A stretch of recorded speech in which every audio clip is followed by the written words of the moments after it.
Visibility improves. Shidikanta, we have started recording, so you can start the class. Okay. Yeah. So, good evening, everyone. In the last class, Satya sir introduced this Hamiltonian formalism and the symplectic notation. Okay. So today I will discuss few problems on whatever sir has taught.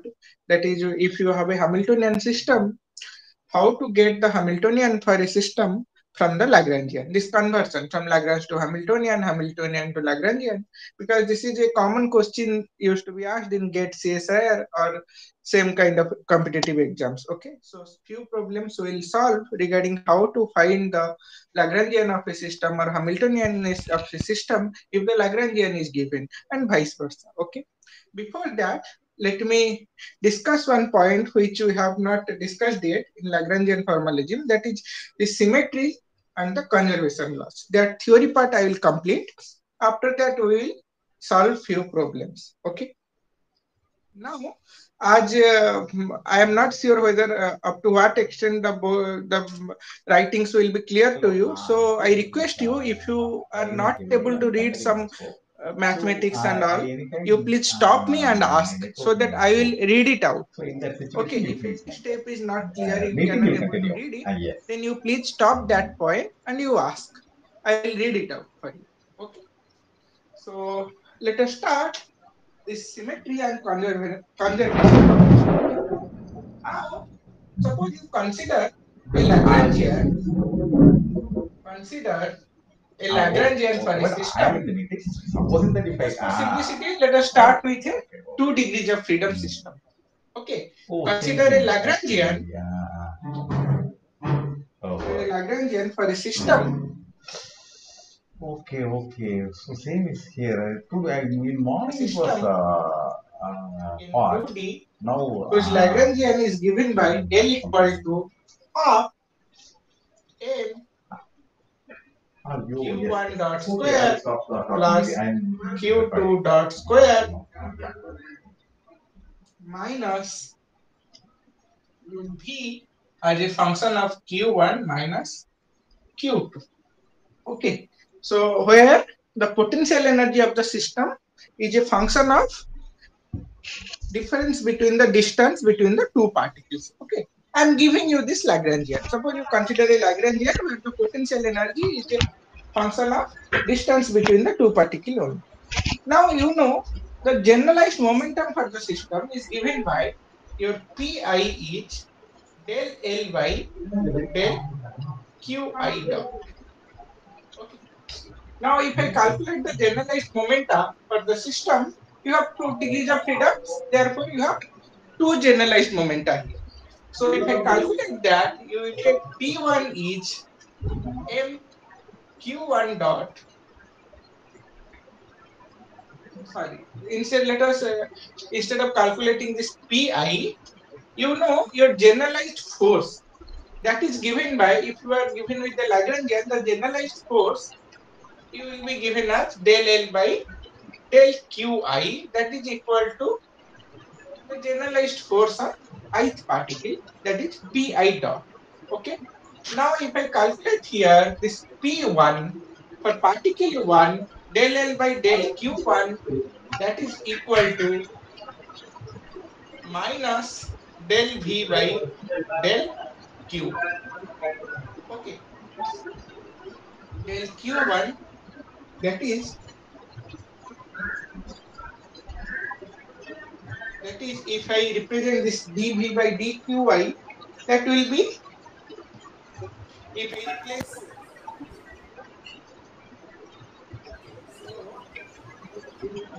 okay, so now P2, this is P1 dot. Now P2 dot, P2 dot, P2 dot will be del L by del Q2, that is minus del V by del Q2. Okay. Now if I want to change this derivative with respect to Q1, then I can simply write minus del V by del Q1 into del Q1 by del Q1 minus Q2. So Q1 minus Q2 is a constant. Therefore, if I observe this minus sign, okay, I will get minus del V by this Q1 minus Q2 is there. So if I want to write it in terms of Q1, so this minus will get absorbed and this will become del P by del Q1. Okay. Now, if you add equation 1 and 2, you will see P1 dot plus P2 dot this equal to 0. Okay. That implies this P1 plus P2 is constant and it is a conserved quantity. Okay.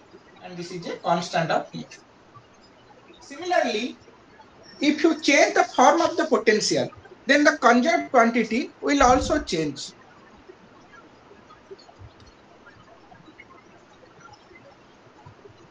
Okay. If you change the, am I audible to you? Yes, sir. Yes, sir. Okay. Now, if you change this potential form, then the conserved quantity that also will change. For example, let us say you have a potential which is a function of AQ1 minus BQ2. This is A and B, let us say, are some constants. Now, can you tell me for this kind of potential, what will be the conserved quantity? If it is Q1 minus Q2, then P1 plus P2 is a constant of motion. Then for if the potential is a function of AQ1 minus BQ2, then what will be the constant of motion? This case. Can you tell? Hmm?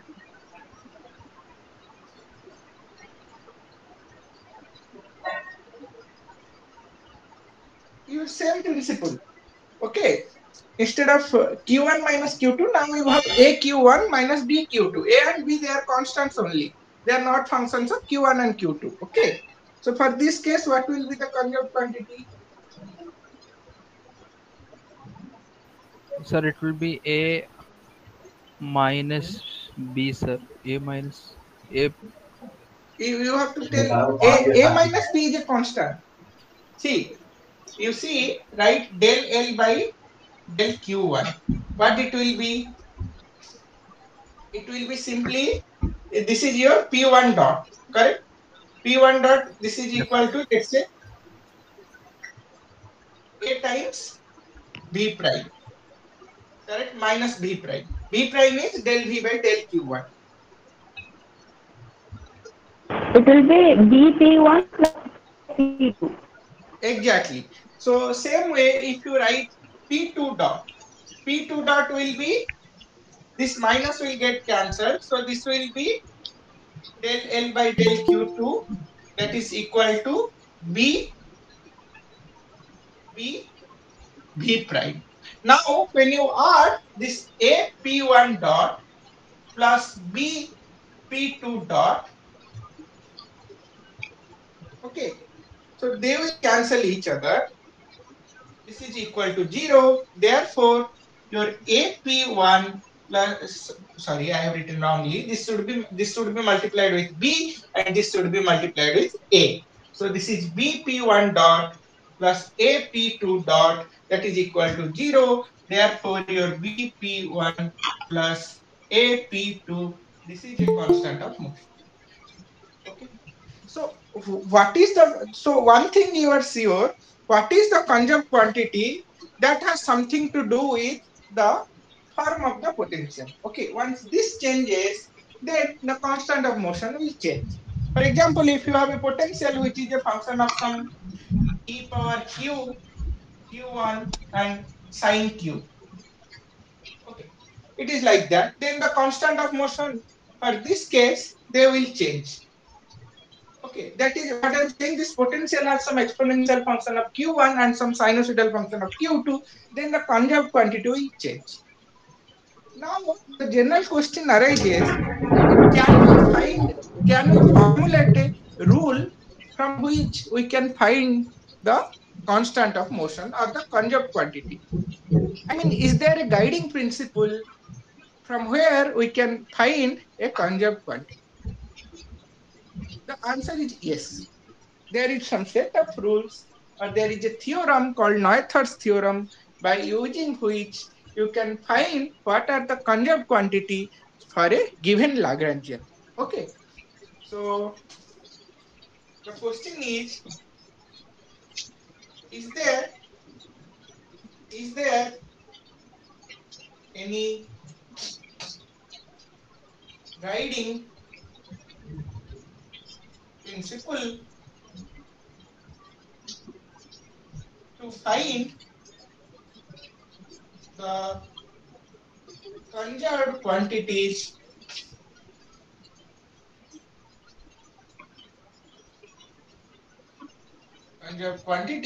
for a given Lagrangian?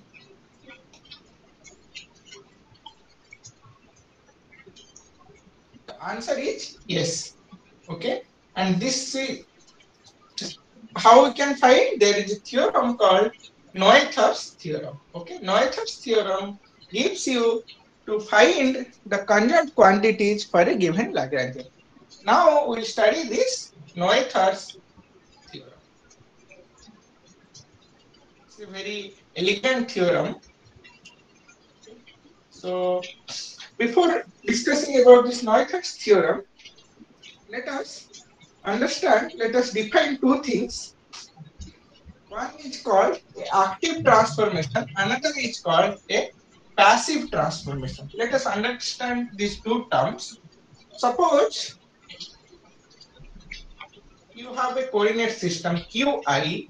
Now you make some transformation. You are going from one set of coordinates to another set of coordinates. Let us say the new set of coordinates you represent by prime, Qi prime.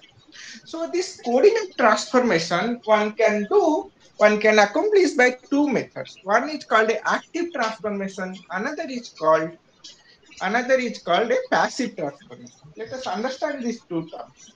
And during this coordinate transformation, how the Lagrangian behaves. Suppose you formulate a specific kind of coordinate transformation, and during that coordinate transformation, the Lagrangian is not changing. That means there is some symmetry associated with your Lagrangian with respect to that coordinate transformation. Okay. Now, if there is a symmetry, then there must be some conjugate quantities. This is what the gist of Noether's theorem. Okay. So the idea is, if there is a symmetry, that will lead to invariance. That means the Lagrange will not change, and this invariance will lead to conjugate quantities. Okay, this is the gist of Noether's theorem. So if there is a symmetry, that will lead to invariance of certain physical quantities, and if invariance is there, then that will lead to conservation. So we study this conservation laws for a few examples also. Now, before dealing with this conservation principle, let us define two terms. One is called active transformation and another is passive transformation.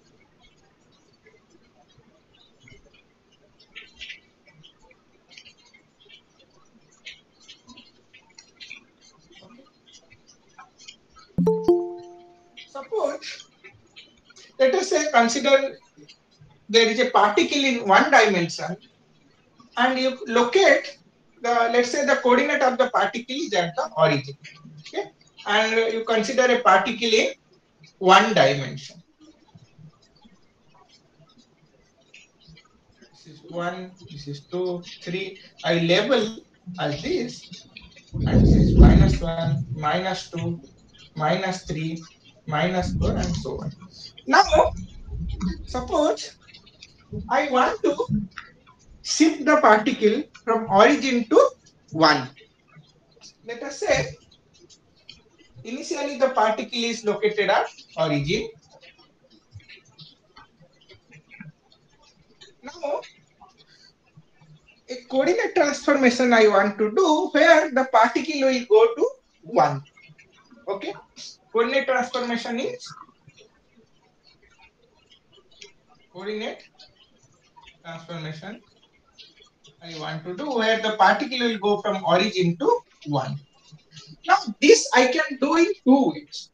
The first way is I don't shift the particle actually, but I will shift the coordinate. Okay, the idea is I will not move the particle, but I will shift my coordinate system so that the new coordinate of the particle will become 1.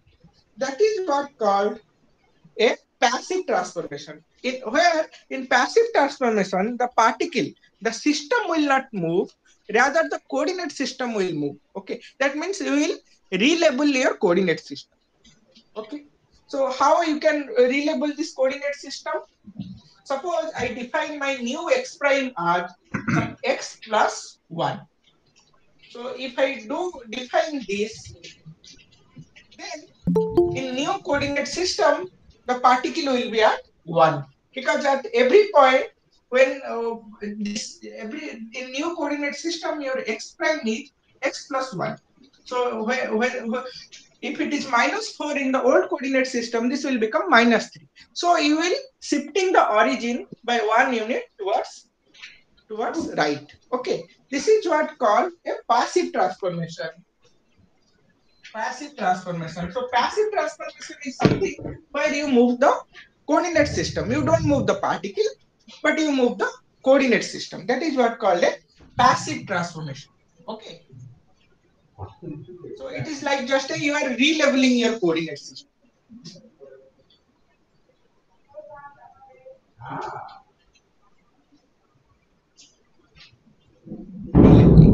Now, in active transformation is one where you don't move the origin, move the coordinate system, rather you move the particle. Okay. In active transformation,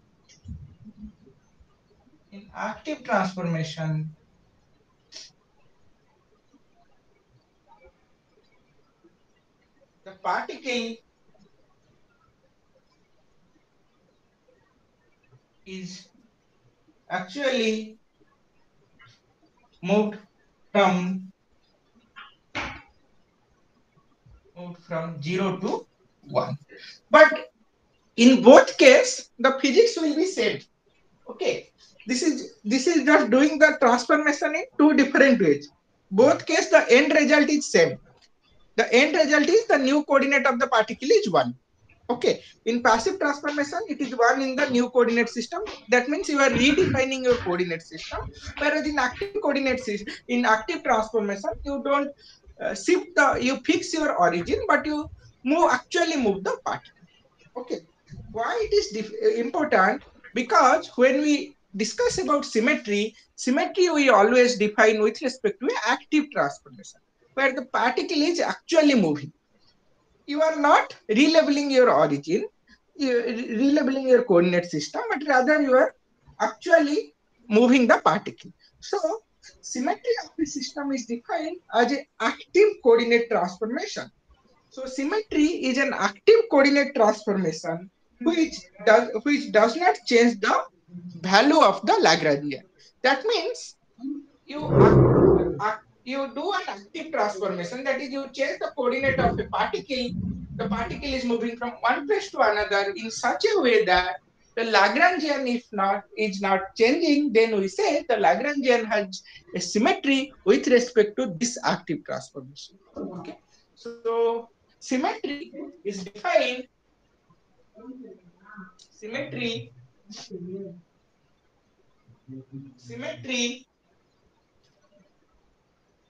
is an active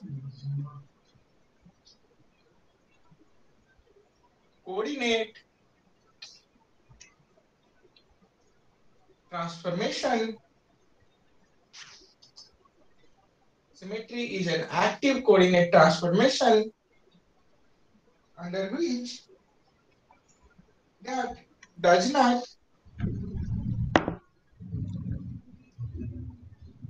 change the Lagrangian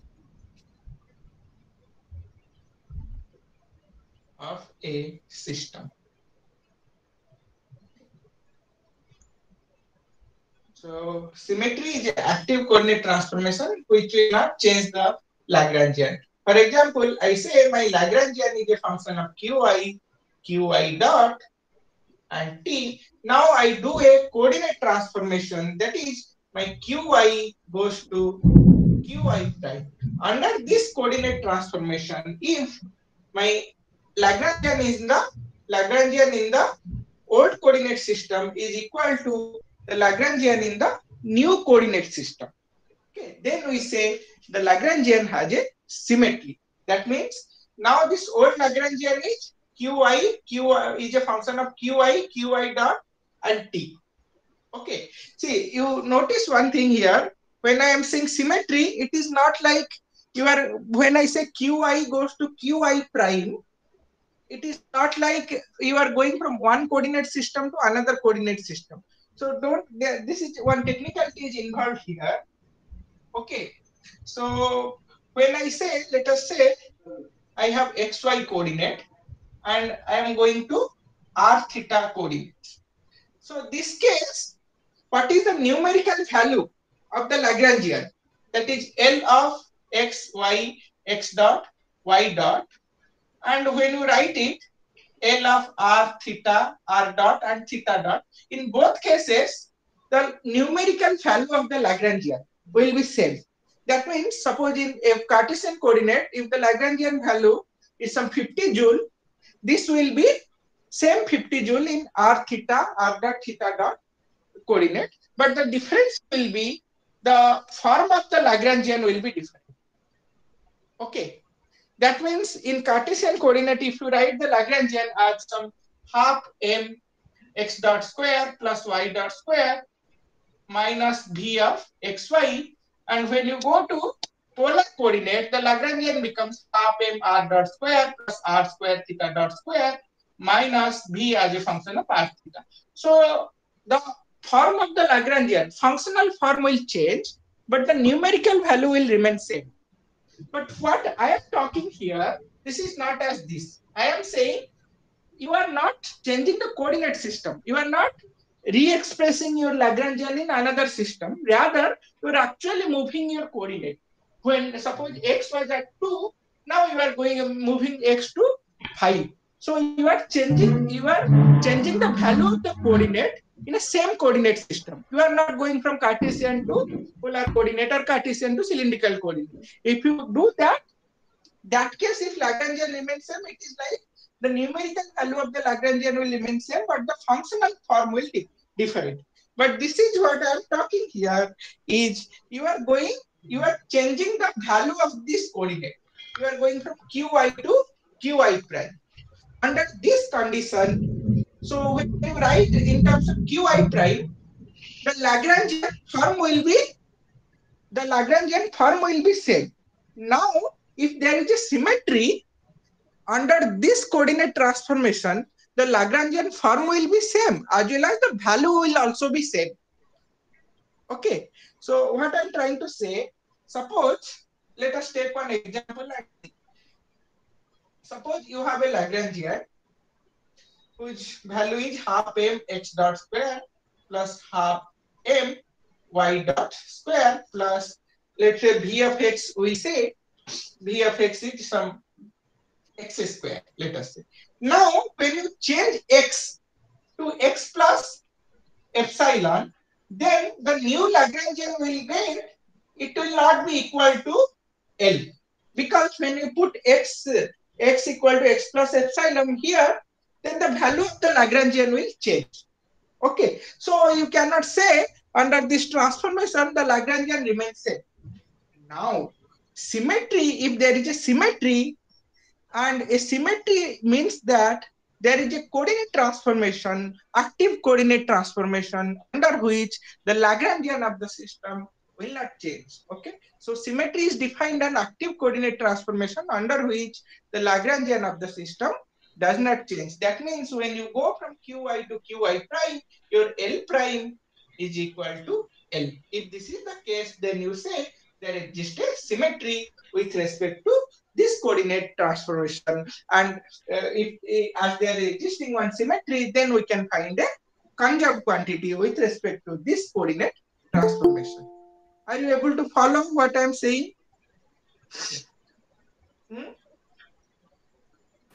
Yes, sir. Okay, this difference you understand. Okay. Now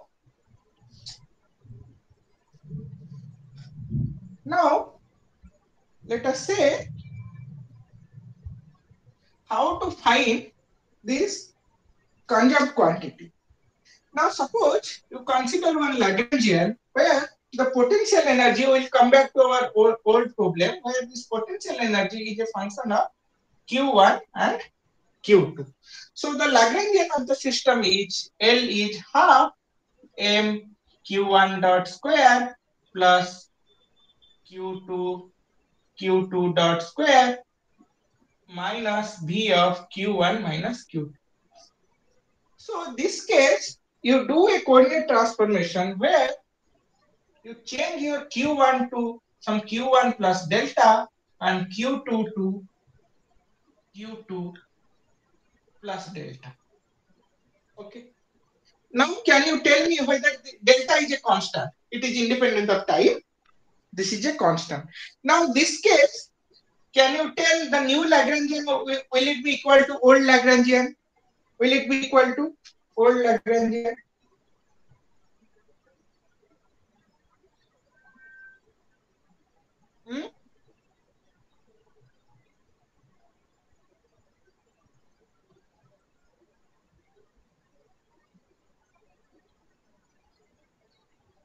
I am asking in new coordinate. Now you define this Q1 prime as Q1 plus delta and Q2 prime as Q2 plus delta.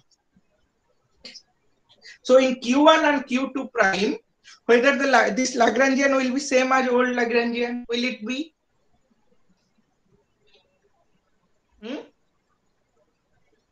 Anybody?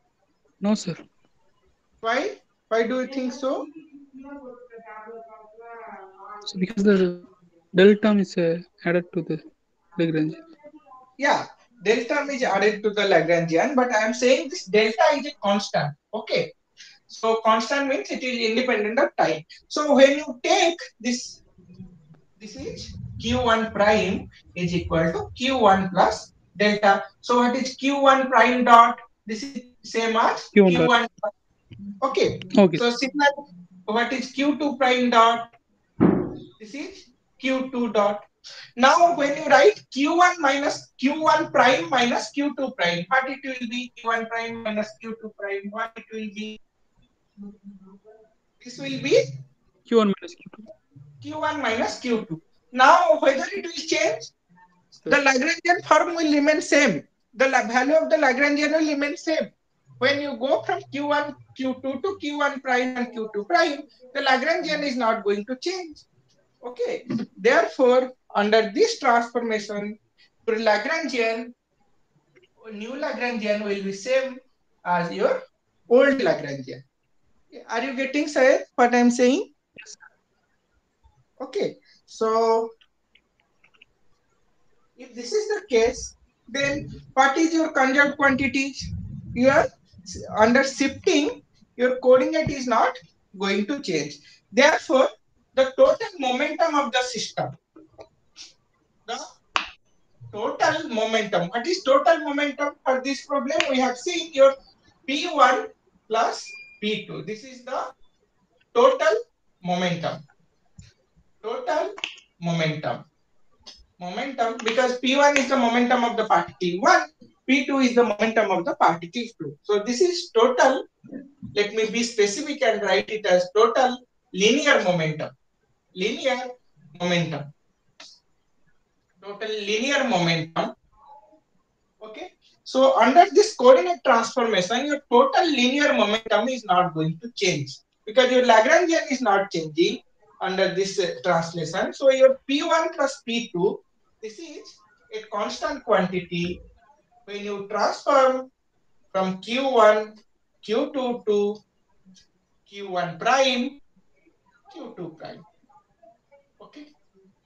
Now the idea is Q1 plus delta, Q2 plus delta. What kind of transformation it means? It means it is kind of it is a translation. That means you are shifting your both the coordinates by equal amount. Okay. So the idea is if the coordinates are translated, if all the coordinates are translated by same amount, then the linear momentum of the system will not change. Okay. So if all the coordinates, if all the coordinates of the system are changed by or translated by or are translated or shifted by equal amount,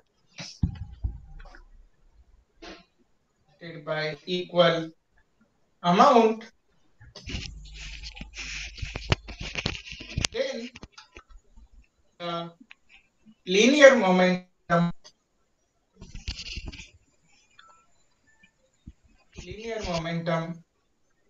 of the system. When I say linear momentum, it is total linear momentum. Okay, total linear momentum of the system is conserved.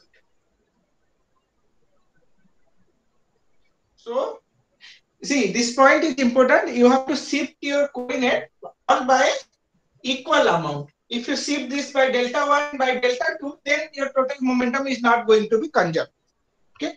So this is the conclusion is if you translate your coordinates by equal amount, then the total linear momentum of the system is conserved.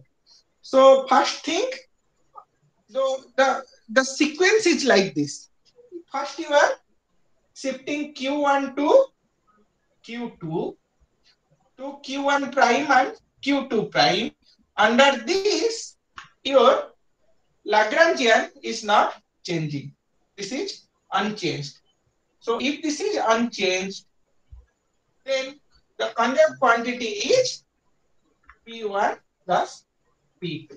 So this Noether's theorem, what it will tell is, suppose you know a coordinate transformation under which the Lagrangian is not changing. That means you know this. So if you know this, how to find this? Okay, this is the coordinate transformation, and you know under this coordinate transformation, this Lagrangian is unchanged.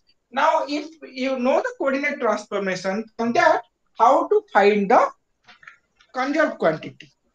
You know a coordinate transformation which leaves the Lagrangian invariant. If that is the case, then how to know that which one is the conserved quantity? This case, we have specifically seen this is a very simple case. We know P1 dot is del L by del Q1. From that, we are able to get it. But suppose there is a very complicated Lagrangian where this is not so obvious to find the conserved quantity. How we can find that? Or the reverse problem also one can formulate. You know the conserved quantities. If you know the conserved quantities, then how to find what kind of coordinate transformation it represents? Okay, you know the conserved quantities, then you find a coordinate transformation corresponding to this, which will leave your Lagrangian unchanged. This is the idea. So this from this. Sir, we have to find a yes. conserved quantity from the new coordinate system, or vice versa.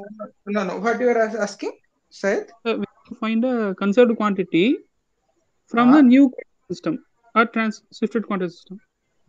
No, if a quantity is conserved, then it is old, whether you write it in the old coordinate system or new coordinate system, this will be same everywhere. That is what the meaning of conservation is. Okay. Okay. So it doesn't matter whether it is you are finding it in the new coordinate system or in the old coordinate system. Like for a central force problem, the Lagrangian is conserved. For a central force problem, the angular momentum is conserved. That means you do a coordinate transformation, still the Lagrangian will be constant of motion. Okay. So this is the statement of the problem.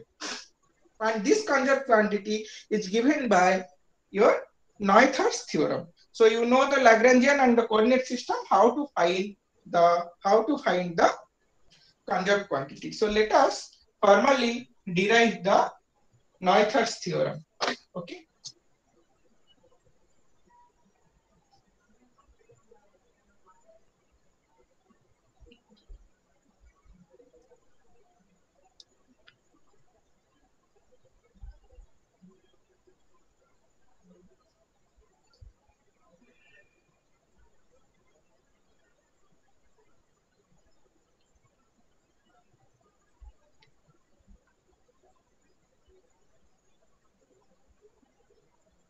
Now, let us consider a general transformation where each qi prime, I am considering for a n degrees of freedom. So I am not specifying q1, q2, it's simply writing qi prime where I will run from 1 to n. Let us say qi prime is equal to some qi plus delta of some qi. Okay, delta is the change. So new coordinate is equal to qi plus some quantity delta of qi. This delta of qi, if it is translation, then a constant, or that I don't know. That will depend upon the particular case we are studying. But in general, let us define a active coordinate transformation which is given by qi prime equal to qi plus some delta qi. This is the form of that active coordinate transformation. Okay, so I can write it in a uh, uh, more simplified way. Let us write this delta qi, that is the amount of shifting, or some function f of qi, fi of qi into some epsilon. Epsilon, I am parameterizing this shifting. Okay, I am writing this delta qi as some fi of qi into epsilon.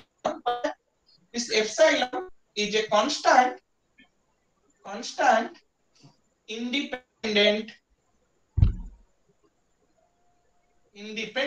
of time.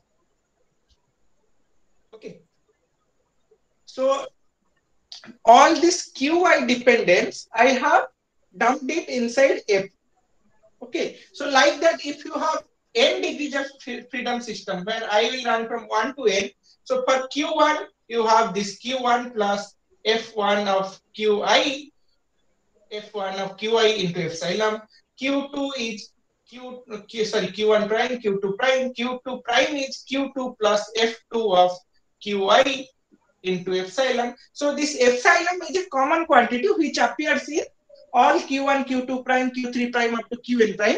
But this f1 q1, f2 qi, f1 as a function of qi, f2 as a function of qi, this will change. Okay, it is not like that. This delta qi will be same for all qi's. This can be different in general. In the previous case, what we have studied, fortunately, the translation is same for all the coordinates. Now, in general, one can write where the shifting will be different for different coordinates. So, to incorporate that, for first coordinate, let us say the function f1 of qi into epsilon. For second coordinate is f2 of qi into epsilon. But this epsilon will be same throughout all coordinates. So, what will change is f1 and f2. Like that, this qn prime is some qn plus fn of qi epsilon. This is, I have considered this particular kind of, this particular function, particular kind of coordinate transformation in such a way that delta qi I can able to write in this fashion. If that is the case, now let us find what are the conserved quantities for this case. So what is the idea? The idea is under this coordinate transformation, the Lagrangian is not changing. Okay. Under this coordinate transformation,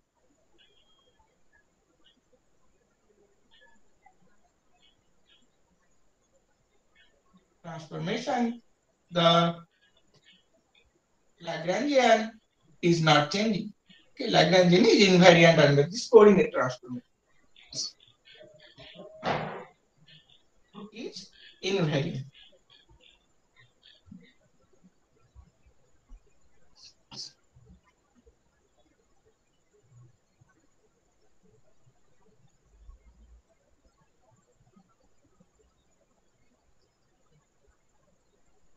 So if Qi delta Qi is Fi Qi, then what is delta Qi dot?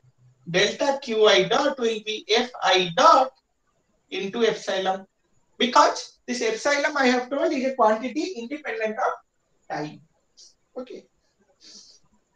Now the transformation is L Qi dot T to another Lagrangian, which is a function of Qi prime dot and T. So if this is the case, what will be delta L change in Lagrangian? The change in Lagrangian due to a change in this will be del L by, as this is a function of Qi dot and time, this will be delta L by delta Qi into delta Qi summed over I plus delta L by delta Qi dot into delta Qi. Okay, this is because L is a function of Qi and Qi dot. So the change in L is because of change in Qi generalized position, that is Qi, and generalized velocity Qi dot. So there will not be any explicit change because of time, because this quantity I am calling it del. This is the time frozen change in L. This is not dl.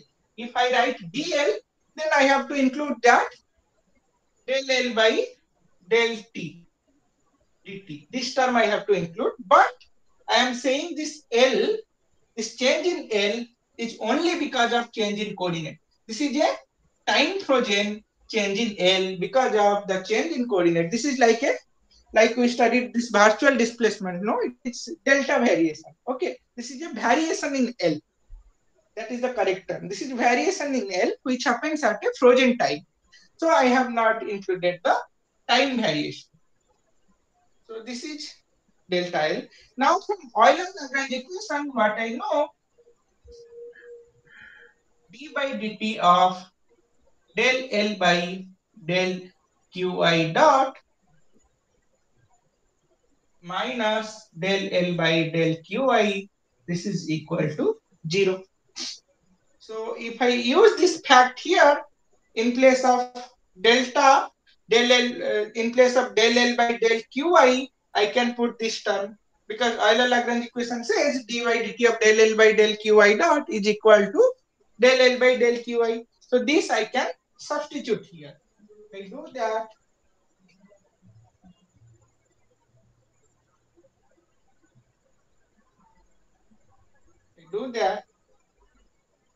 But I will get this delta L is equal to summation over I equal to 1 to n d by dt of del L by del Qi dot minus, sorry, plus del L by del Qi dot into delta of Qi dot, this equal to 0. Okay. Now if I rearrange this and write, this is d by dt of summation over I equal to 1 to n. Now this d by dt I can pull out, because the summation is over coordinate and the differentiation is with respect to time. So they are independent, and that I can pull out of the summation. This is d by dt of this quantity, that is del L by del Qi dot into delta Qi dot, this equal to 0. Okay. So if d by dt of this quantity is equal to 0, then this quantity, that is I equal to 1 to n del L by del Qi dot into delta Qi dot.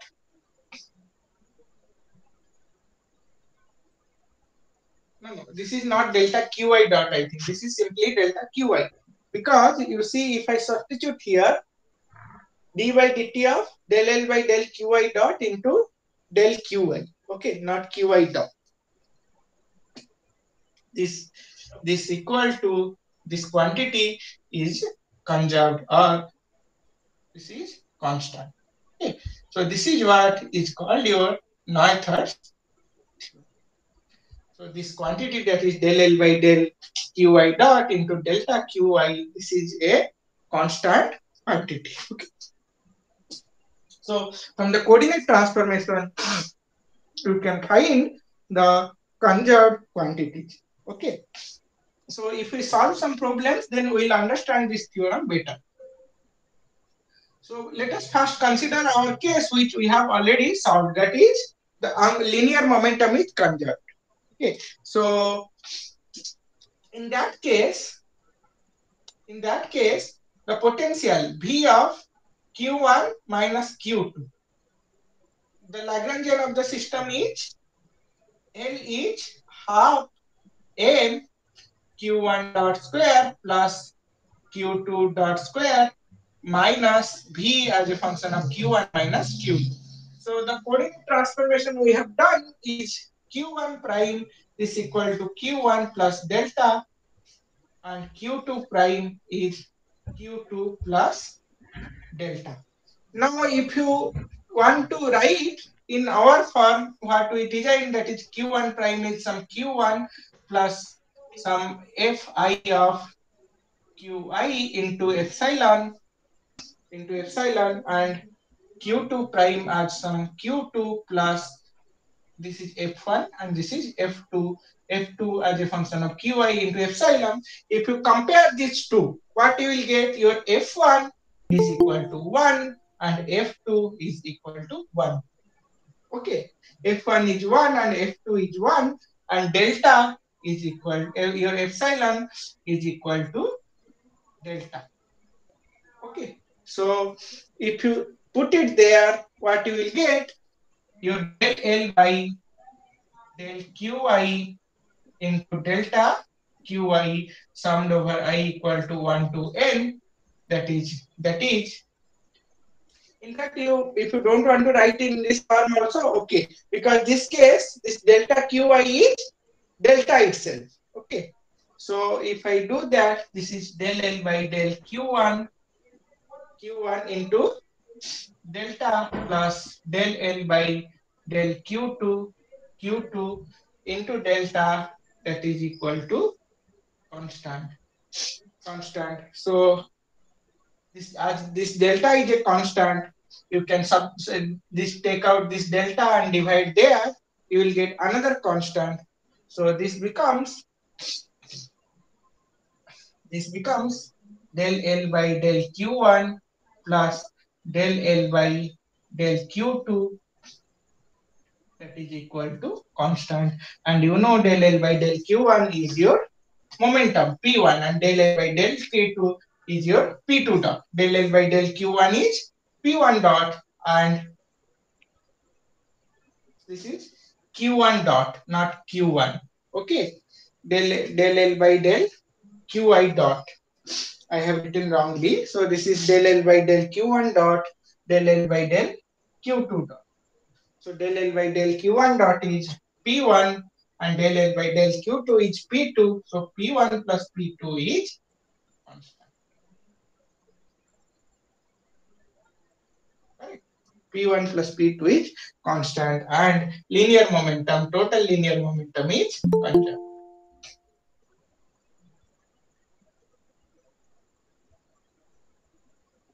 So this is what we have done before. Now let us consider one more example. So as per this Neuther's theorem, this del L by del Qi dot into delta Qi summed over I, this is equal to constant. Now, if I want to write this delta Qi in the form some Fi Qi into epsilon, then this I can further simplify and write this del L by del Qi Fi as a function of Qi summed over I equal to 1 to n. This is equal to constant, because if I take this epsilon out, epsilon is a constant and divided in RHS, then RHS also becomes constant, and this quantity del L by del Qi, this is a conserved quantity.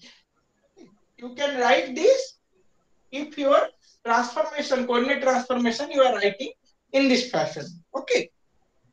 So they are equivalent only. These two statements are equivalent. Now let us consider a coordinate transformation where let us consider a coordinate transformation where first let us define the Lagrangian for the system. Two-dimensional system, and the Lagrangian I will define a Cartesian coordinate where the Lagrangian is given by half m x dot square plus y dot square minus k by 2 x square plus y. This is the Lagrangian for the system, and you have given with a coordinate transformation. You are given with a coordinate transformation where x prime is x plus epsilon y, and y prime is y minus epsilon x. This is the coordinate transformation. So the question is find the conserved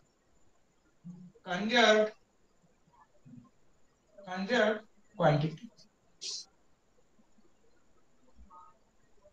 Can anyone guess what will be the conserved quantities in this case under this coordinate transformation?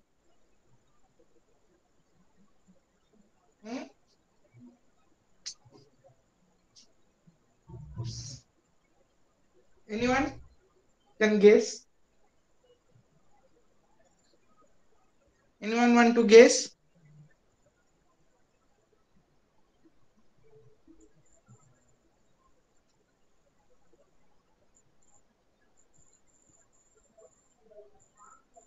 Farid, what do you think? Yes, sir. What do you You can solve and see, sir. Angular before momentum. solving. Sorry? Arpita, you are saying something? I said angular momentum. Why?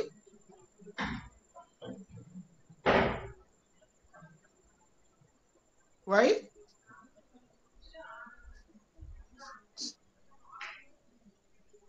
Why? This is like simple harmonic oscillator thing, no? I have done this. Yes. So what?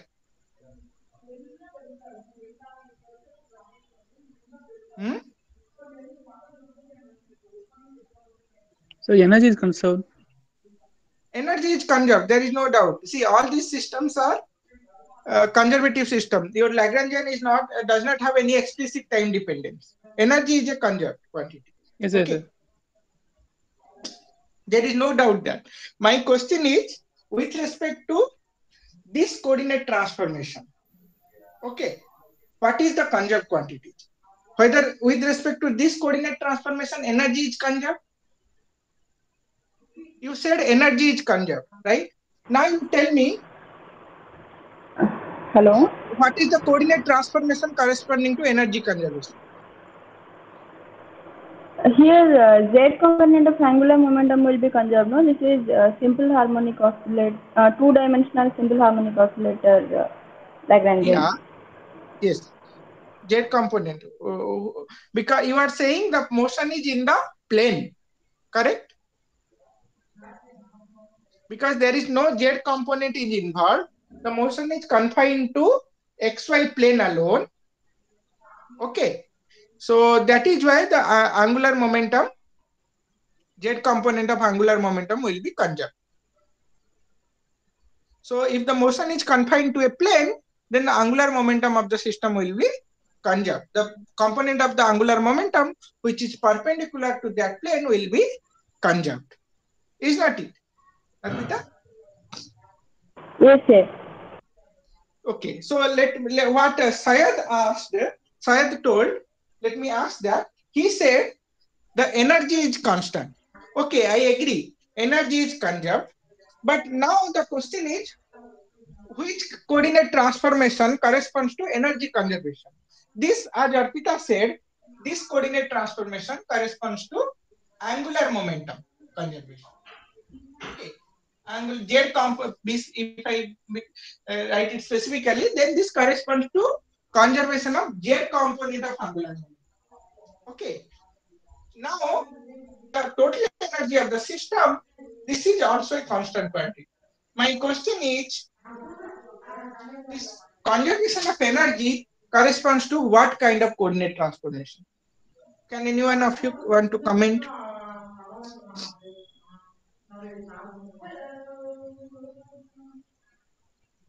Time See, reversal. time reversal. Time reversal means when you change t from minus t. That is called time reversal. Is not it?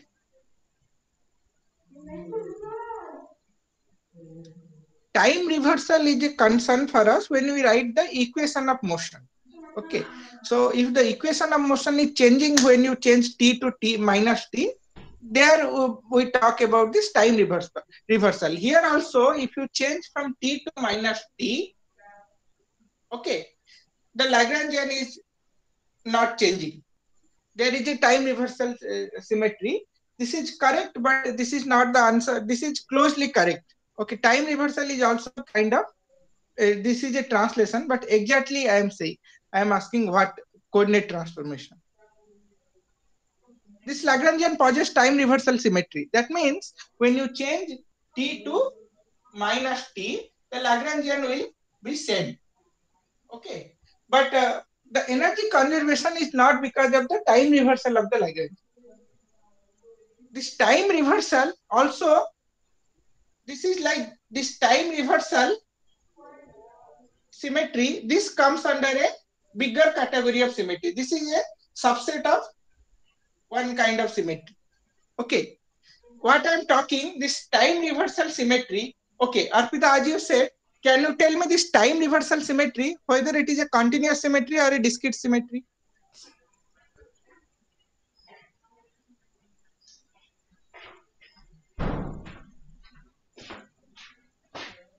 That means I'm asking this time reversal, whether it is a continuous transformation or discrete translation. Continuous, no? Now it's like parity, no? You are changing from t to minus t. You are not going through in between values, right? Suppose your t is here, you are going to minus t, but you are not seeing the intermediate times, right? Okay, huh. So this is a discrete transformation. This, when you say this time reversal or parity, these are discrete translation. So in Noether's theorem, what are the conjunct quantities I am talking about? That corresponds to continuous translation only. Okay, there is no discrete translation. So in that sense, this time reversal will not consider. The conjunct quantities with respect to time reversal, this discrete translation, they are different categories. You will not study here. We are only talking about continuous transformation. Okay, where the change occurred in a continuous fashion. That means when I go from q prime equal to q to q plus delta, then this delta is a continuous parameter. This is changing continuously. Okay, this is changing continuously. So that's why we can able to write our condition in a differential way. If it is discrete, then we cannot able to write this in way. Means we cannot write our equation in a differential form. The change is continuous. So whatever we are talking, those corresponds to only continuous transformation. Okay. So now can you tell me what is the conserved quantity for this energy? See, this is simple only. You think apart from x and y, what you change, so that Lagrange will not change.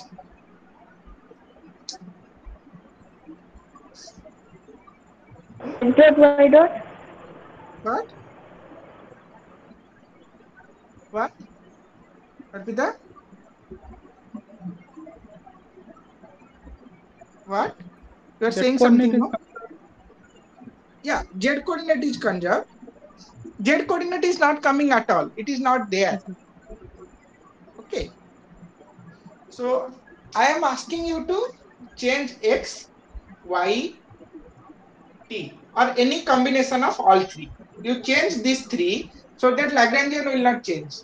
See, if I tell you the answer is very uninteresting. You will say, ah.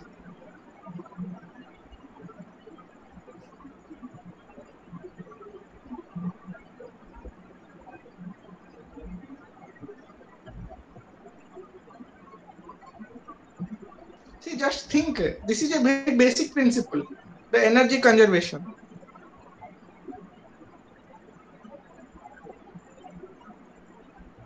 Okay, let me not delay and tell.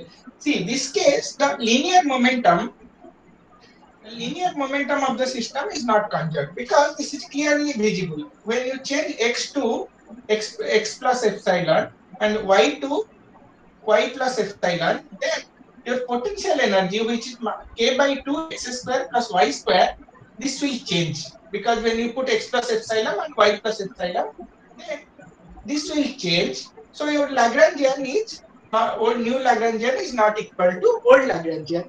So this translation. Lagrangian does not have a translational symmetry with respect to space coordinate. So you don't have that means your linear momentum is not conserved. But for this time, when you say this time, if you consider time as a coordinate, if you change this t to some t plus delta, whether your Lagrangian will change?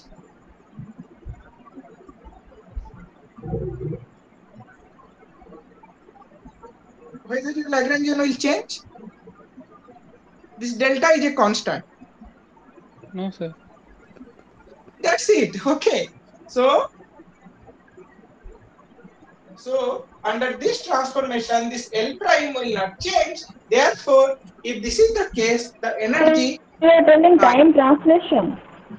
Yes, time translation, time reversal is different. Okay.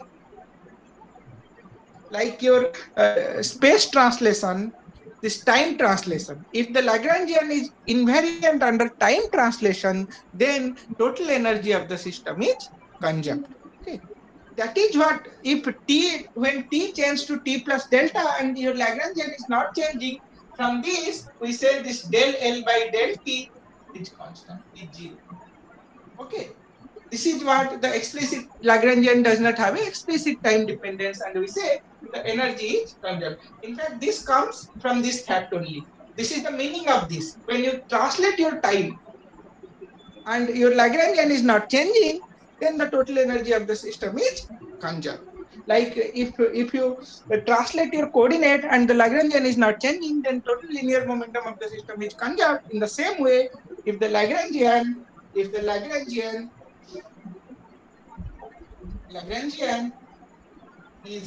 invariant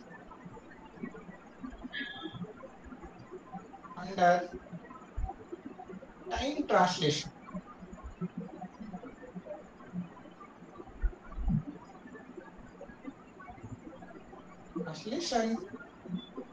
Then the total energy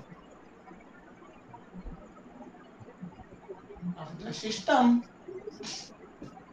is conserved. Okay.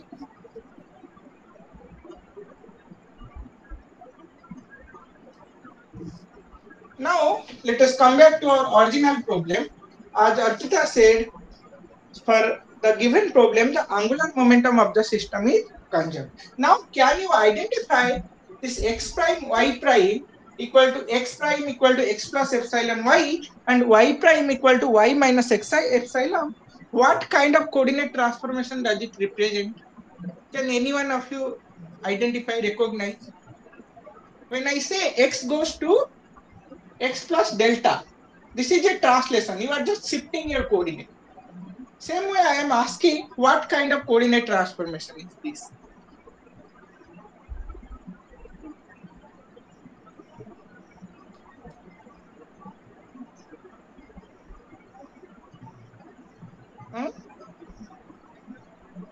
Rotation. How can you say that it is rotation? A, the answer is correct. Can you justify?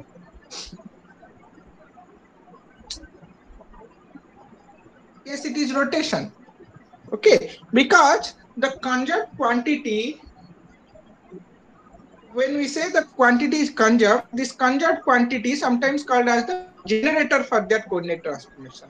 In case of time, in case of spatial translation, we say the linear momentum is the conserved quantity. So you can say the linear momentum is the generator for space translation. Okay, linear momentum is the generator for space translation, infinitesimal space translation. That means when you want to this x, when you go from x to x plus epsilon, y to x, y plus epsilon, this is a translation in two-dimensional space. This translation is generated by a quantity. That generator is here the linear momentum. In the same way, if the angular momentum is the generator for rotation. So when your quantities they are rotated in 3 dimension, this rotation is generated by angular momentum. So the angular momentum is the generator for rotation. Same way for energy, you see the energy, total energy of the system, or in a better language, the Hamiltonian of the system is the generator for infinitesimal time translation. So this, when you go from t to t prime, this translation shifting in time in generated by a quantities, that is the Hamiltonian of the system of total energy of the system. If the system is conservative, then your total energy is equal to the Hamiltonian of the system. Okay. Now, as Arpita said, this coordinate transformation corresponds to a rotation. How we can see is that if you simply write the rotation matrix very system. Any doubt is there? Any doubt? So if I want to write this x prime equal to x plus epsilon y prime is equal to y minus epsilon x in a matrix form, I will write this x prime y prime as some 1 epsilon minus epsilon 1 into xy. You know, when you rotate your coordinate by angle epsilon,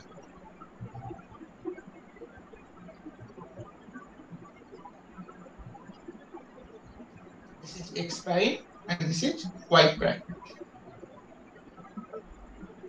Okay, so when you rotate your coordinate by epsilon, your new coordinate, you can write them as x prime equal to x cos theta, cos by epsilon I am saying, no, so x cos epsilon plus y sin epsilon, and y prime as minus x sin epsilon plus cos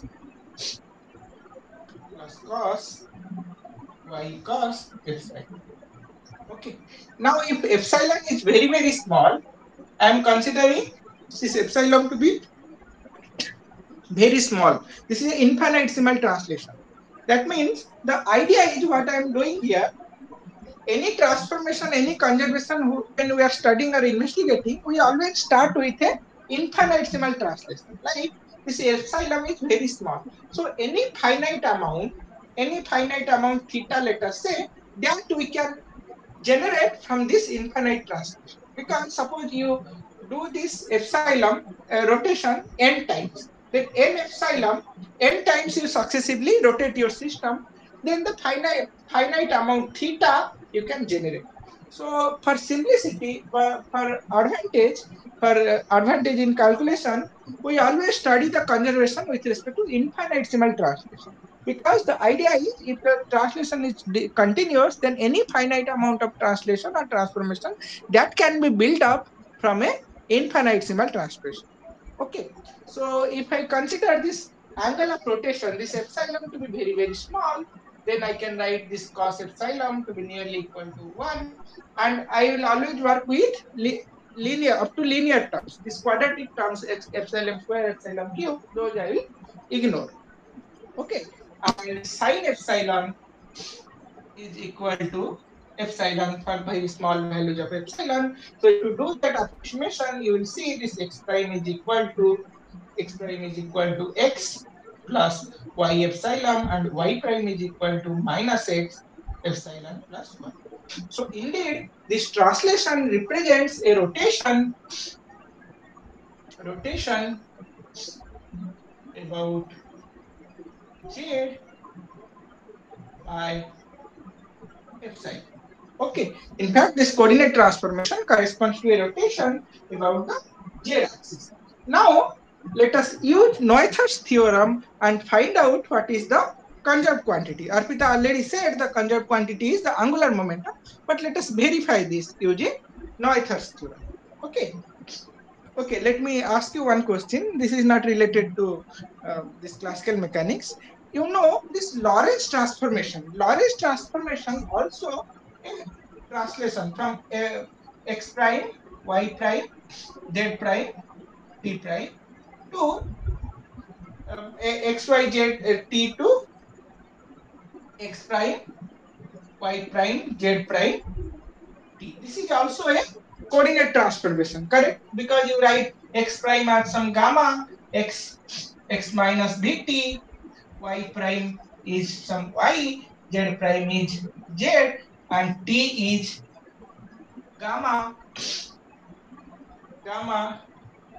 t prime is gamma, t, x minus dt, t minus beta, I forgot actually, x v by c. Is it correct? C square.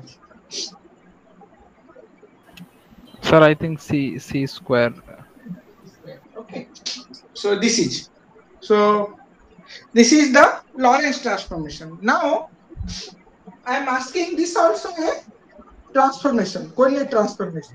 This is a Lorentz transformation along x-axis, where the frame is moving at a constant velocity v along x-axis. So y prime and z prime, they don't change. X prime and t prime, they will change. Now I'm asking, I'm giving you a homework to just think this Lorentz transformation, what kind of coordinate transformation is it?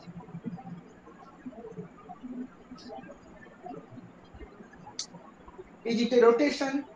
Is it a translation? Okay. You just think and tell. Now this is simply, this case, this is obvious because the coordinate is moving along x-axis. So your x coordinate is only changing. So this is a translation along x-axis where y and z does not change. Correct? Now my question is, this is in XYZ plane. Now you consider a 4-dimensional space where you include the time also. So my question is, in 4-dimensional space where this y and z, they are not changing, whereas x and t, they are changing. So what kind of transformation it represents in a 4-dimensional space?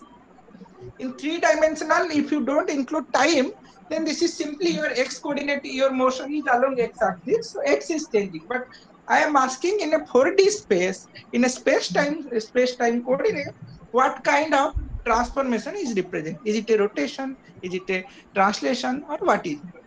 You just think and tell me something. We can discuss on this. Okay. Now let us formally see what is the conjugate quantity for the given problem. The given Lagrangian is L equal to half m x dot square plus y dot square minus k by 2 x square plus y square. K by minus k by 2 x square plus y square. And the coordinate transformation is given by x prime equal to x plus epsilon y, y prime is y minus epsilon x.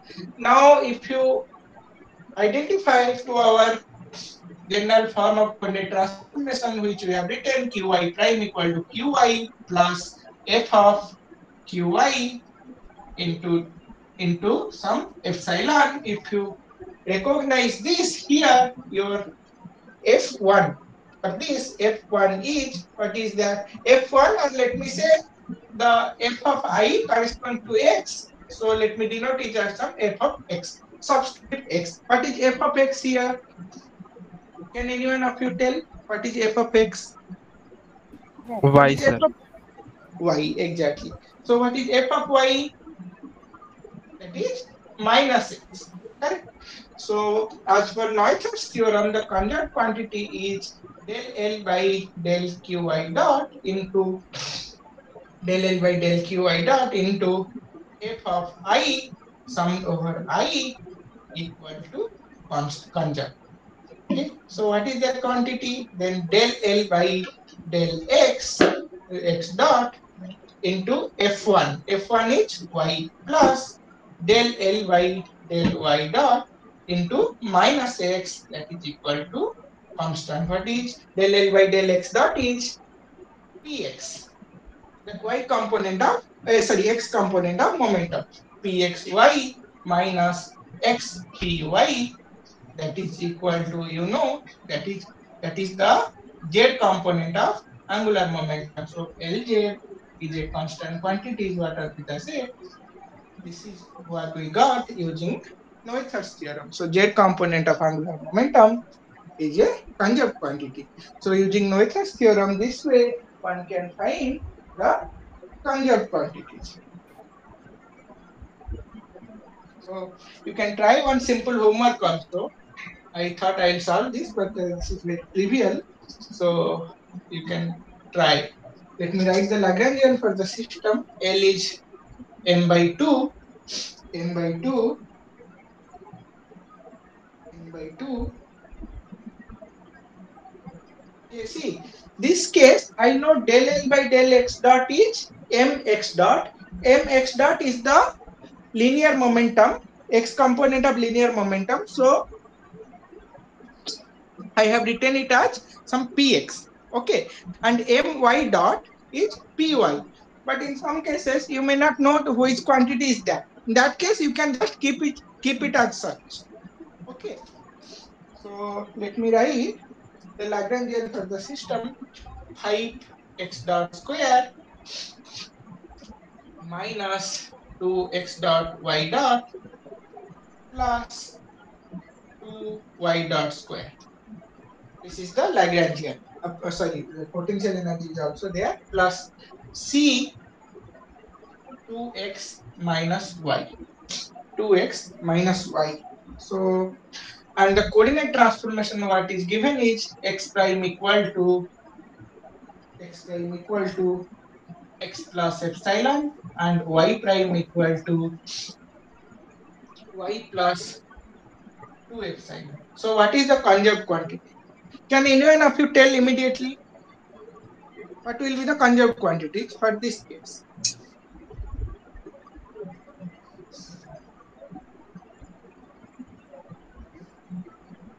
Can you find out using this and tell? X prime is x plus epsilon, y prime is y plus 2 epsilon, and epsilons are constant.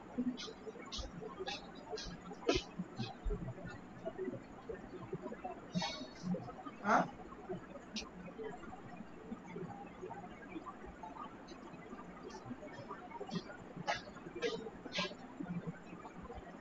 Anybody?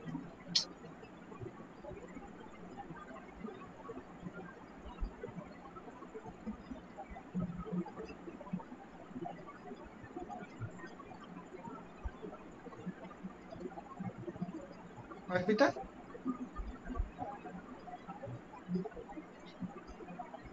Arpita, are you there?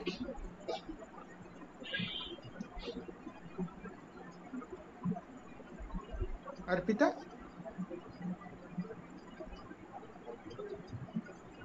Farid, are you there? Yes, sir. But it is slightly blur, sir. I can't see the problem. Okay, that you tell, no? Yes, sir. Okay, let me write this again. No, sir. The last homework problem which you gave, that is blur. Before that, we wrote everything properly, sir. Okay. L is equal to m by 2 height x dot square minus 2x dot y dot plus 2y dot square plus c of 2x minus y. Okay, so and the coordinate transformation is x prime is equal to x plus epsilon and y prime is y plus y prime is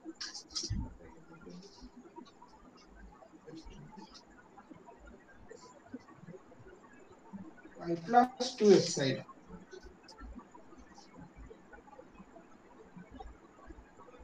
Okay, so what is the conserved quantity?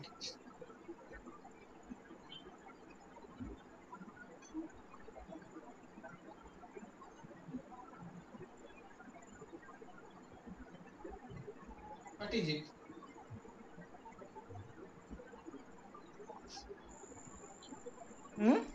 Now can you read? No, sir. It is still blur, sir. Still blurred up. What to do?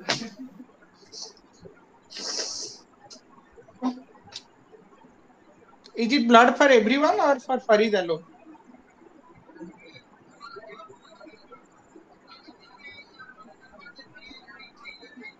अरे कुछ तो बोलो.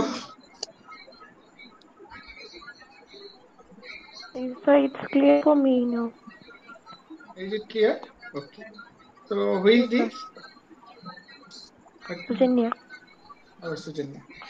Sujanya, where are you from and what you are doing currently? I have seen you attending classes regularly. Sir, I am from Kerala and now I am doing PG from BNIT, Maharashtra, Nagpur. BNIT, where? Nagpur. Nagpur, okay, okay. So you are in your second year MSc. Yes, sir, second year. Are you following what I am teaching or conveying? Yes, yes. Yes, sir. Okay, thank you. So can anyone of you tell? You just identify what is F1 here. F1 is 1. F2 is 2. Okay. They are constants only. Okay. Sayed, you are saying something, no?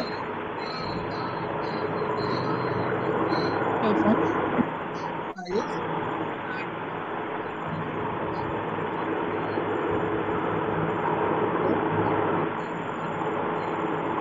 What's the question here?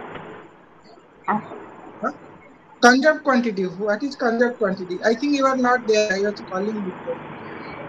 My net went. Here we can calculate, no, directly, like del L by del X dot into here But, 1 will be there. I think we Plus, don't need pen and paper for this, correct?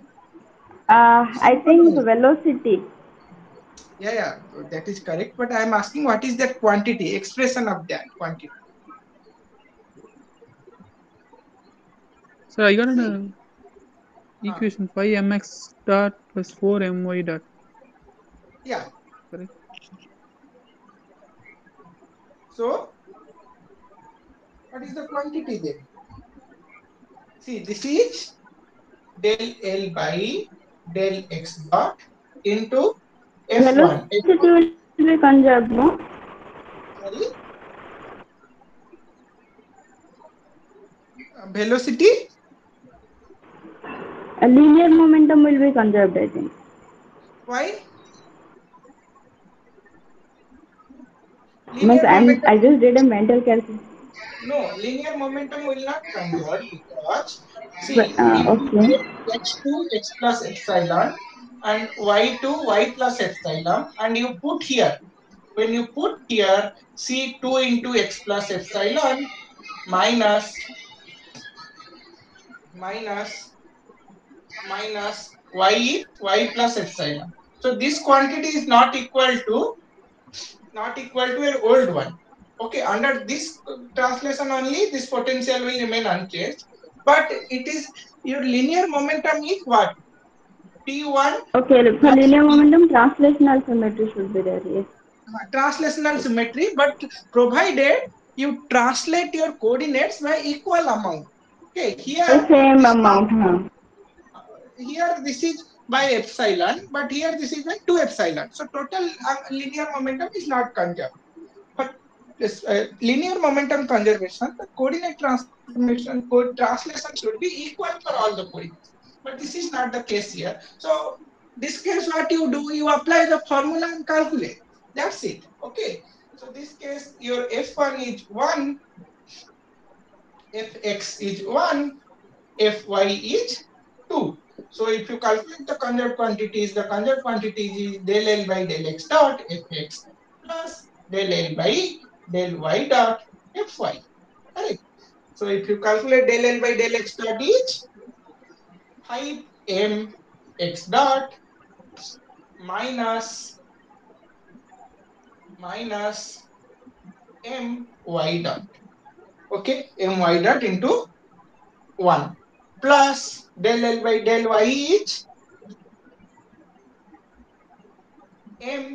my dot 2my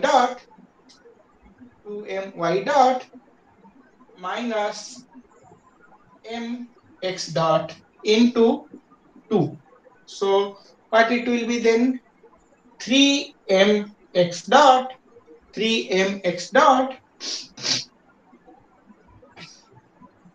plus, am I writing correctly or some mistake is there?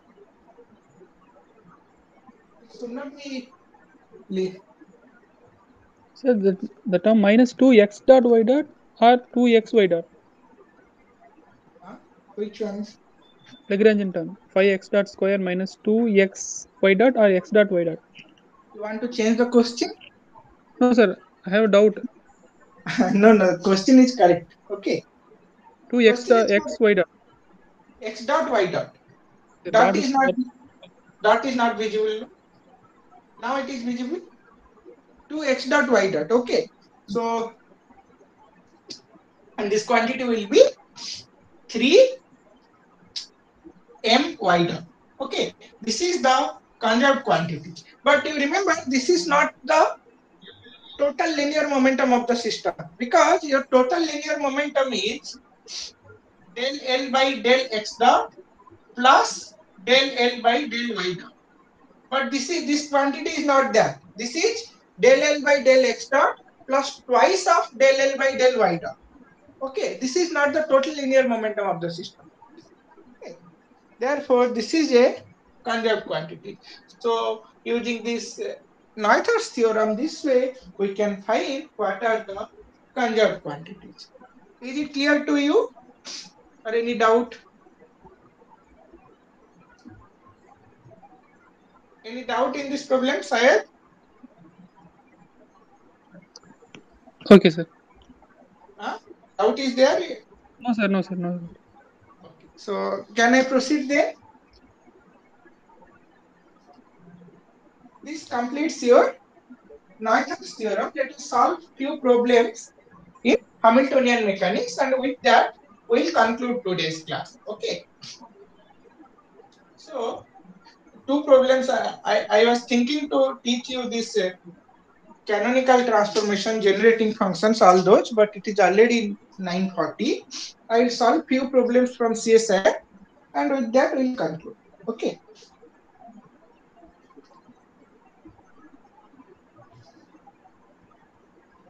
Now, you consider, this is one previous year CSR question. I don't know which year. Some students asked me. So when a student sent me some question, I used to note down in my notebook. So you may better recognize which year question this corresponds to. So let me write the question. Consider a particle with energy E moving in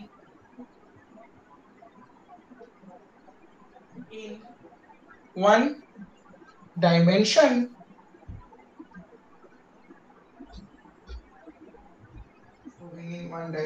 in a potential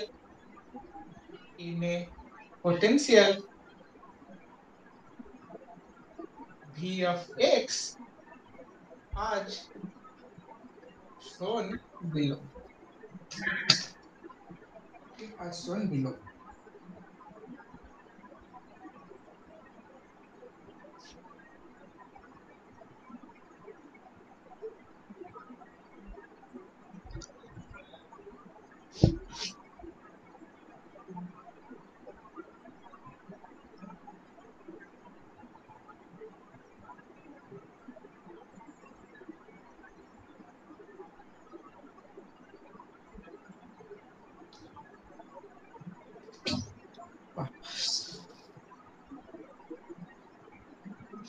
Okay. This is the total energy of the system. Now they are asking which of the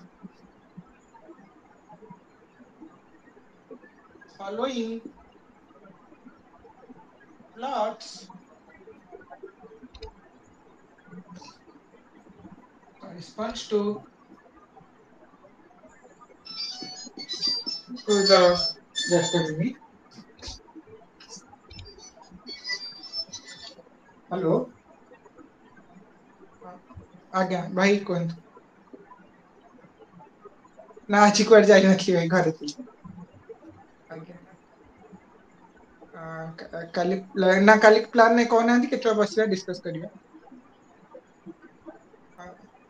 ସକାଳୁ ଆଜ୍ଞା ହଉ ଆଜ୍ଞା ନାଇଁ ନାଇଁ ଆପଣ ଭାଇ ହଇରାଣ ହେବେ ମୁଁ ତ ପିଆଜ ରସୁଣ ଖାଉନି ନା କିଛି ଭାଇ ମୁଁ ଖାଉନି ପିଆଜ ରସୁଣ ହେଇକା ମୁଁ କିଛି ଖାଉନି ପିଓର ଭେଜିଟେରିଆନ ହଇରାଣ ହେବି ମୁଁ ଘରେ କରିକି ଭାଇ ଯିବି କିଛି ଅସୁବିଧା ନାହିଁ ଆଜ୍ଞା ମୁଁ ଘରେ ବ୍ରେକଫାଷ୍ଟ କରିକି ଯିବି ଆପଣ ବ୍ୟସ୍ତ 9:30କୁ ଆପଣ କ୍ୱାର୍ଟର ନମ୍ବର କହୁନାହାନ୍ତି ଆଜ୍ଞା ଆଜ୍ଞା ଆଜ୍ଞା ହଁ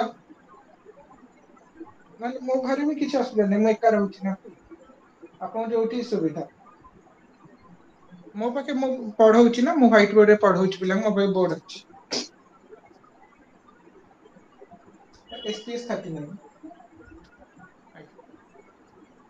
ଆଜ୍ଞା ଆଜ୍ଞା ଆସ ଆଜ୍ଞା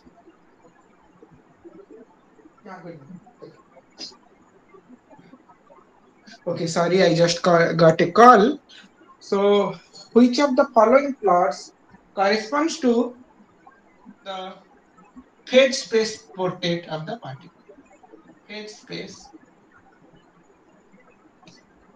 portrait of the particle okay.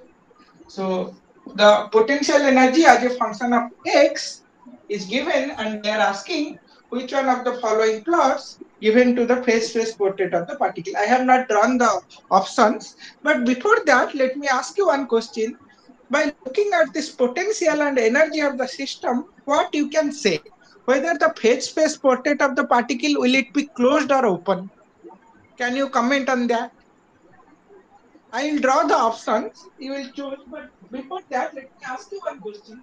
Can you comment anything about the phase space portrait, whether will it be closed or open?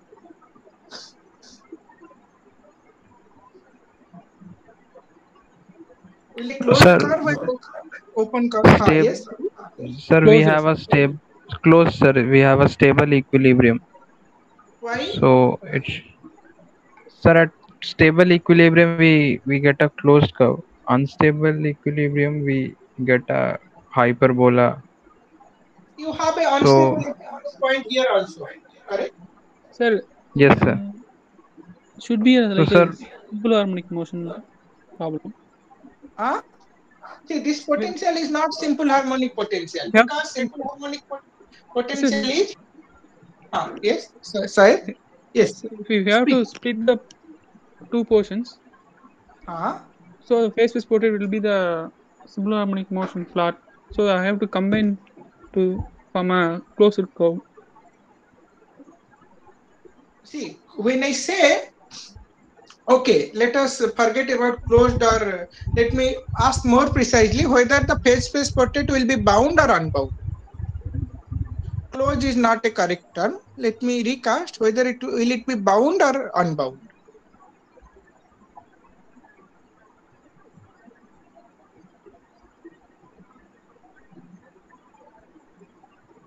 See, around simple harmonic potential, the phase space will be closed. It will be like ellipse. Okay. That is no doubt on that.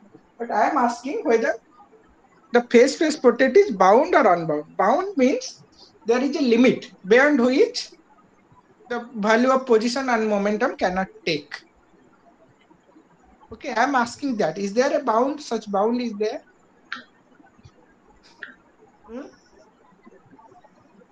Or x and p can take any values? Sir, you are saying something, no? Can you? So I think bounded. Why? Because the function will be some energy level, it should be close. Energy level? At the level of energy, the function will be. See, energy is a constant. You can have different energies. You can have one energy here, one energy here. You can have one energy here. But for this case, I am asking for this particular energy, whether will you have a bound phase space and unbound phase space trajectory? Energy is Sir, constant. I think bound. Why?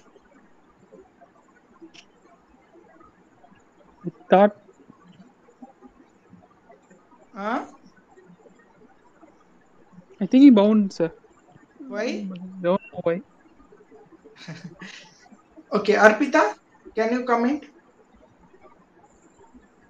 Whenever kinetic energy will be negative, those positions can be accessed, no? Yes, so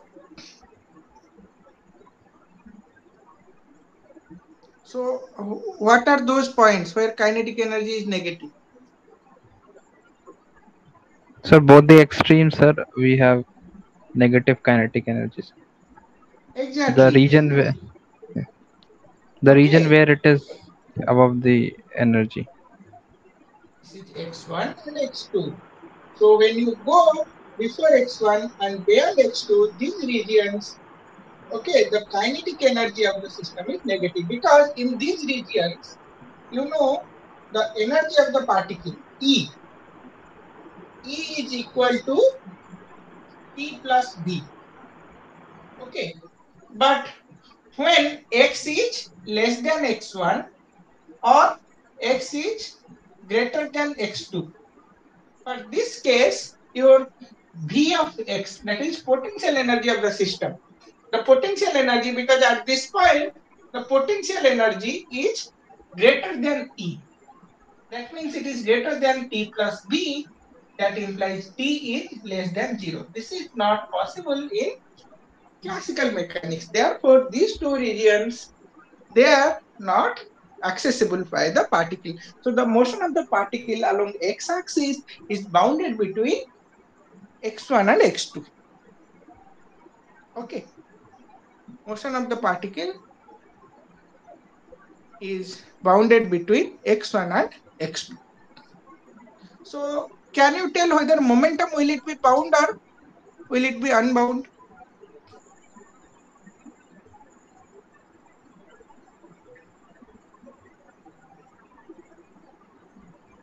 Arpita, momentum, what about momentum?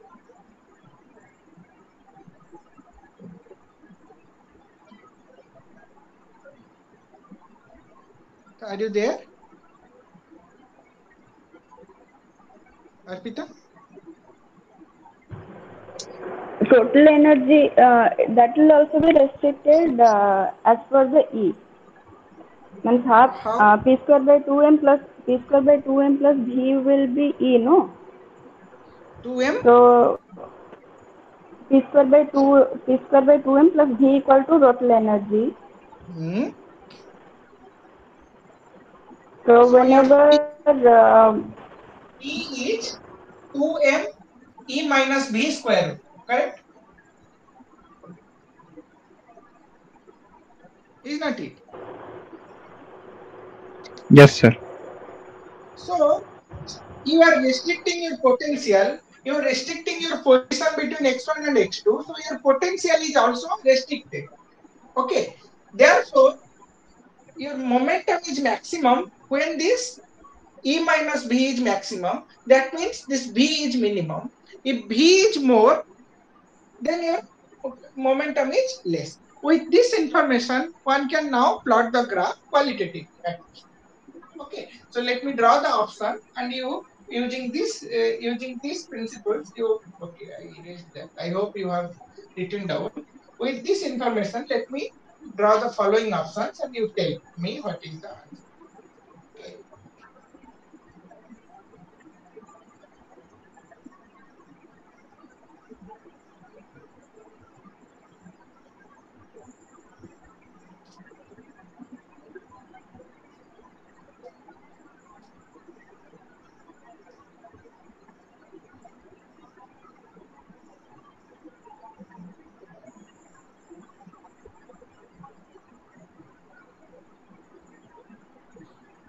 I don't know.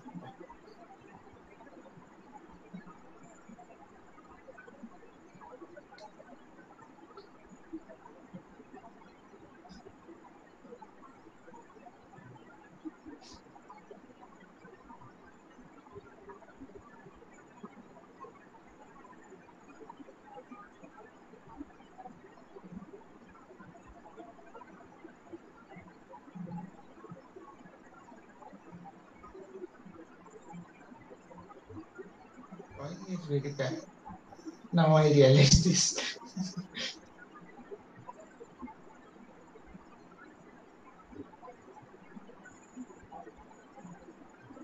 This is one option. Option B is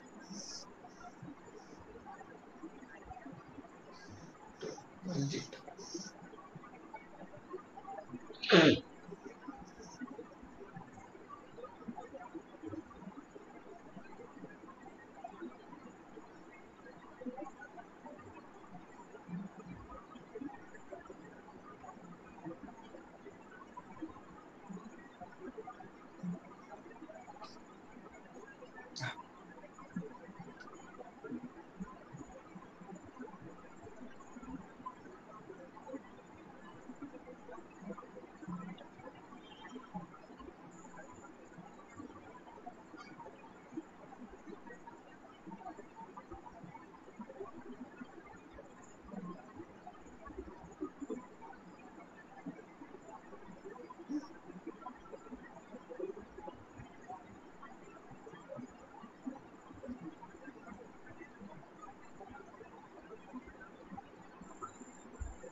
This case, these two bumps, they have equal amplitude. Okay.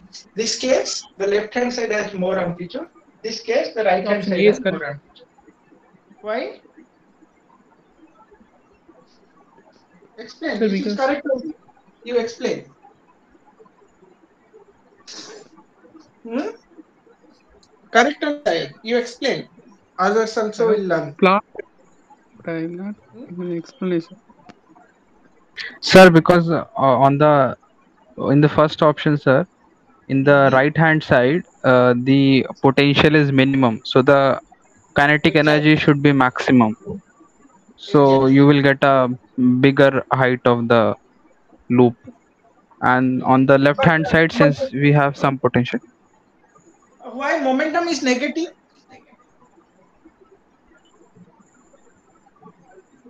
Sir, momentum. Hmm? That is See, with change in mathematically, direction.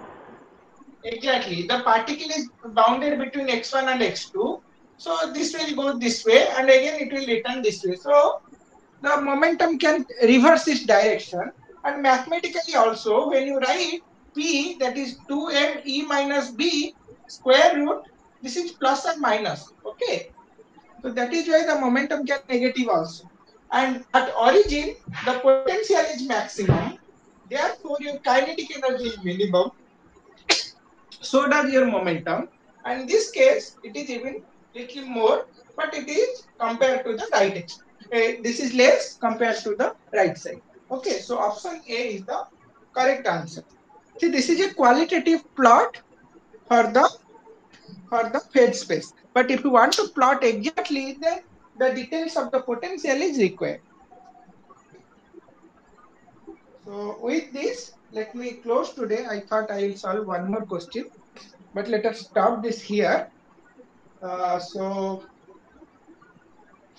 with this, I conclude. If you have any doubt, please ask. This is asked in one of the CSR question, 5-mark question, part C. Okay, this is 5-mark question. But you don't need pen and paper for this. You just need to apply the logic and concepts. So with this, I conclude today. If you have any doubt, please ask.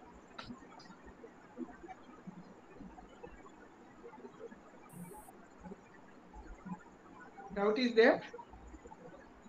No, sir.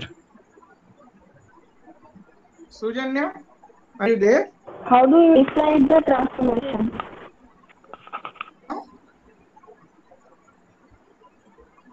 Sujanya, are you able to follow?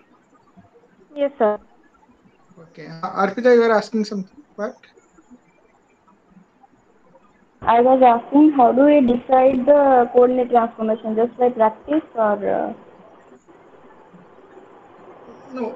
How for to Noether's decide? theorem? Hmm? How which transformation will keep the Lagrangian unchanged? That is by guessing only. There is no formal approach. Okay. That is by educative guess only. That is by practice So, only will get, no? there is no such formal way of doing that. Okay. In questions, if you like competitive exams, what they do, they themselves will give you the coordinate transformation, and you have to find the conserved quantities. Okay, but in a unknown problem, it is to identify what is the symmetry, or you say coordinate transformation means that is the symmetry. What is the symmetry correspond to that conservation? That is a tough question to answer. Okay, there is no such way. Like in many cases, what happens, you observe some quantities which are conserved. Okay, which are conserved. Now, when you ask the reverse question, if this quantity is conserved, then what is the symmetry associated with it? That is a tough problem. What is the coordinate transformation associated with that? That is a tough question to answer. For example, like in central force problem, recently we have studied that angular momentum is conserved, and the coordinate transformation associated with it is rotation. That is simple. But another conserved quantity is also what SAR taught us. SAR taught for inverse square force, not only the angular momentum and energy, but also the Laplace-Runge length vector is a conserved quantity. It is taught a conserved quantity. So there exist conserved quantities that imply they are also associated some symmetry with them. Okay. Now, this symmetry once correspond to what kind of coordinate transformation? That is a tough question to answer. That is a deep question. You have to think and decide what kind of coordinate transformation it corresponds to. Okay.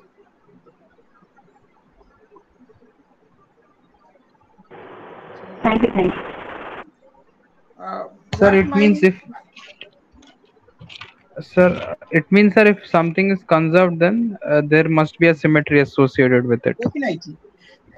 Okay, If there is a conserved quantity, there is a symmetry. But to identify that symmetry, in some cases it is trivial.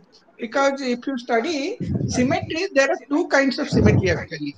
Means from the configuration, if you want to classify symmetry, there are many ways of classifying symmetry. But from configuration point of view, if you want to classify, there are two kinds of symmetry. One is geometrical symmetry, another is dynamical symmetry. Okay. Geometrical symmetry is always associated with your geometry or shape of potential or shape of the configuration. For example, angular momentum conservation is a geometrical symmetry because this R and P, this is something to do with the orientation of the system. Okay, but whenever there is a dynamical symmetry, this dynamical symmetry is associated with dynamical quantities. Okay, their variation, dynamical symmetry is associated with the dynamical quantities of the system. So those cases, to find those kind of symmetry, dynamical quantities of symmetry, that is a very tough question to answer. As per my knowledge, whatever I studied till now. Dynamic symmetry means like Laplace-Range length vector is Exactly. means perceived from this precision. Precision is not there, Precision. that's why. That's right. This precision is not there, so that vector is constant. So this conservation of Laplace-Range vector, that corresponds to a dynamical symmetry. And you remember, your geometrical conservation always has a physical interpretation. Like when I say angular momentum is conserved, the corresponding physical interpretation is the rotation. The rotation in three-dimensional space is that will lead to invariance of the Lagrangian. So this is a physical realization. But whenever the dynamical conservation, dynamical symmetry is there, you don't have any physical interpretation for that. For example, when you say this Laplace-Range vector is a conserved quantity, the corresponding symmetry is the SU4 symmetry. Okay, sorry, SU, not SU, SU4, that is SO4 symmetry. Okay, so this rotation, remember, let me not go in much deep. So let me tell you in simple language, the conservation of angular momentum in central force problem corresponds to the rotation invariance of Lagrangian. This rotational symmetry, they forms a group, namely they are called SO3 group. Okay. Similarly, the Laplace-Range length vector, when it is constant, that symmetry corresponds to a dynamical symmetry. Okay, the dynamical symmetry group associated with Laplace-Range length vector is SO4. Okay, the rotation, all the rotation matrices in 4 dimensions, and this is abstract. There is no physical realization for this. Okay, that is why identifying the dynamical symmetry of a problem is a tough task, because you don't have any physical realization.